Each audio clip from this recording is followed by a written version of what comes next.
Bonjour à tous, alors dans cette vidéo, nous allons voir comment simuler une variable aléatoire avec Python. Alors on va imaginer la situation suivante.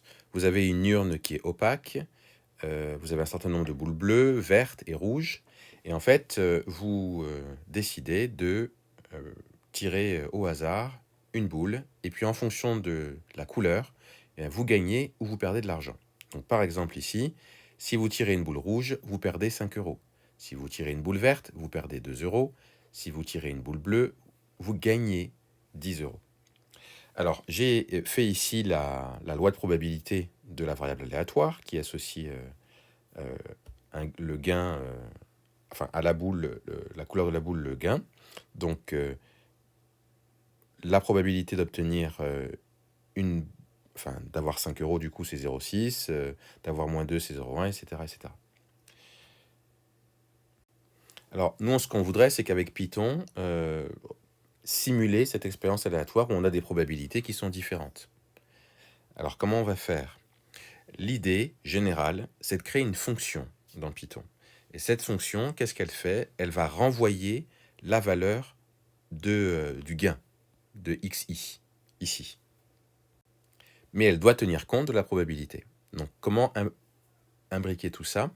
Eh bien, c'est un programme qui va être très souvent le même. Il faut juste que vous en compreniez le principe. Alors avant de commencer et de vous montrer le programme, il y a deux fonctions en Python qu'il faut que vous sachiez faire. Enfin, il faut que vous vous rappelez ce que ça signifie en fait. D'abord, random.random avec des parenthèses comme ça. Ça signifie que vous demandez en fait au programme de choisir un nombre réel entre 0 et 1 non inclus, non compris. Quand vous écrivez random.randint AB, ça signifie que vous lui demandez de prendre au hasard, hein, puisque là, dans les deux cas, c'est des nombres de façon aléatoire, en tout cas, c'est une simulation aléatoire. Vous lui demandez de choisir un nombre aléatoire entre A et B. Et A et B peuvent être compris. Alors maintenant qu'on sait ça, voyons à quoi peut ressembler le programme demandé. Vous en avez un exemple ici. Donc, on va essayer de comprendre de quoi il s'agit. Première chose à faire, c'est d'importer le module random, puisqu'on va utiliser après cette fonction-là. Donc, il faut toujours commencer par cette ligne-là. Ensuite, on définit une fonction. Rappelez-vous que pour définir une fonction en Python, on commence par écrire def, le nom de la fonction, entre parenthèses, avec un paramètre s'il y en a.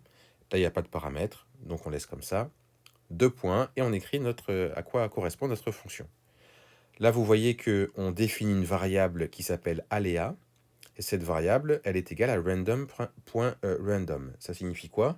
Ça signifie que dans aléa, ça va être un nombre aléatoire compris entre 0 et 1 non compris. Ensuite, qu'est-ce qu'on lui dit? On lui dit que si aléa est inférieur strictement à 0,6, dans ce cas-là, il doit retourner la valeur moins 5. Si aléa est inférieur à 0,7, il retourne moins 2. Et si aucune des deux conditions n'est remplie, eh bien, il nous retournera 10. Alors, pourquoi on peut dire que cette simulation-là correspond bien à ce qu'on a ici? Alors, c'est vrai qu'on retrouve bien moins 5, 10, moins 2, qui correspondent au xi. Mais c'est vrai que quand on regarde les probabilités, on n'a pas vraiment l'impression que ça fonctionne, en fait. On retrouve bien le 0,6 ici, mais après, pour les autres, c'est pas la même chose. Alors, pourquoi, malgré tout, ça fonctionne? Pourquoi on peut dire que ça, c'est une vraie simulation de ceci? Alors on peut, pour mieux comprendre les choses, représenter ce segment et j'ai placé les différentes probabilités, comme vous le voyez ici. Donc j'ai 0,6 et j'ai 0,7. Alors on constate que si il choisit un nombre au hasard, on lui dit d'abord, si ce nombre il est inférieur à 0,6, tu mets moins 5. On sait que moins 5, ça correspond à 0,6, donc ça semble assez logique. Là, on a bien 60% des nombres qui sont entre 0 et 1, et qui sont inférieurs à 0,6. Donc la probabilité 0,6, elle semble respectée. Maintenant, on lui dit après, si aléa est inférieur à 0,7, dans ce cas-là, tu prends moins 2. Là, le truc, c'est qu'on dit, on a que moins 2, ça doit correspondre à une probabilité de 0,1.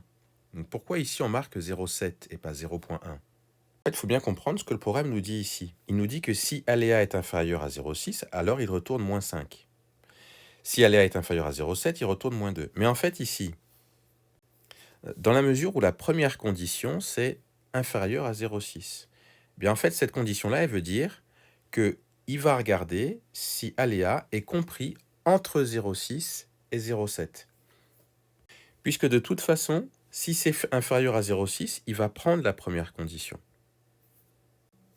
Donc en réalité, cette ligne-là, quand on écrit if aléa est inférieur à 0,7, elle signifie en réalité si aléa est compris, est inférieur à 0,7, oui, mais supérieur à 0,6.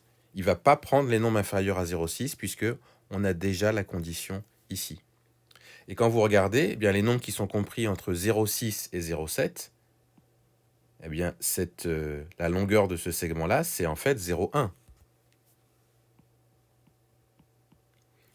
Et ce 0,1-là, ça veut dire qu'il y a bien 0, enfin, ou 10% des nombres qui sont compris entre 0,6 et 0,7. Et c'est pour ça que la probabilité, elle est respectée ici.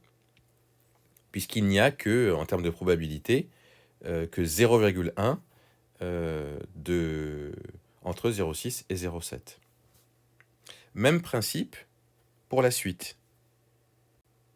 En gros, la dernière ligne signifie, si le nombre il n'est pas inférieur à 0,6, qu'il n'est pas inférieur à 0,7, donc il n'est pas compris entre 0,6 et 0,7, eh bien, dans ce cas-là, tu donnes la valeur 10. En fait, là, ça veut dire que le nombre aléatoire choisi, il n'est pas là-dedans. Il n'est pas entre 0 et 0,7. Donc, il est que là-dedans, entre 0,7 et 0,3. Et vous le notez, bien, entre 0,7 et 1, je veux dire. Entre 0,7 et 1, on a 0,3. Donc, si vous voulez, ça correspond bien à la probabilité qu'on a ici. Donc, 0,3, c'est-à-dire 30%.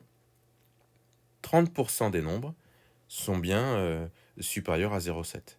Ce qui veut dire que dans 30% des cas, eh bien, il nous va nous donner la valeur 10, ce qui correspond à ce que l'on voulait.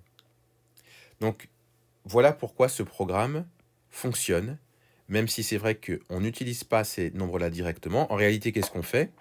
On fait ce qu'on appelle une fréquence cumulée, en quelque sorte. On prend d'abord 0,6, ensuite on prend 0,6 plus 0,1, ça fait 0,7, et après, le reste, même pas besoin de le calculer, et puis on écrit la valeur de x, qui retourne la valeur de x finale. Voilà donc comment on peut utiliser Python pour simuler une variable aléatoire.